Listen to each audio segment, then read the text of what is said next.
Seorang ibu rumah tangga diciduk Satuan Reserse Narkoba Polres Empat Lawang diduga sebagai pengedar narkoba. Saat dilakukan penggerebekan di rumahnya, suami tersangka berhasil kabur.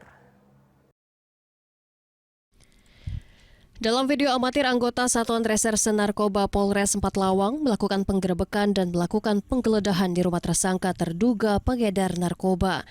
Tersangka Nerla Puspitasari, 30 tahun, seorang ibu rumah tangga, warga desa Tanjung Beringin, Kecamatan Paiker, tak bisa mengelak lagi saat dilakukan penggeledahan dalam kamar tidurnya ditemukan barang bukti narkoba sabu dan ganja kering siap edar. Sementara suami tersangka berhasil kabur saat proses penggerebekan diduga karena tersangka mengetahui kedatangan polisi. Menurut Kasat Res Narkoba Polres Empat Lawang, tersangka ditangkap berkat informasi dari masyarakat yang resah karena di desanya dijadikan ajang transaksi jual beli narkoba. Polisi mengamankan barang bukti 3 kantung plastik besar sabu dengan berat total 25,8 gram, 2 paket ganja kering 13,20 gram, timbangan digital, dan ratusan kantung plastik klip kecil serta 1 handphone.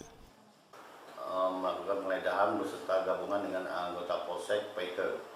Pada saat itu kita ditemukan di atas lemari di dalam kamar rumah NP ditemukan 3 paket sabu dengan berat 25,8 gram dan 2 paket ganja 13,20 gram di atas lemari.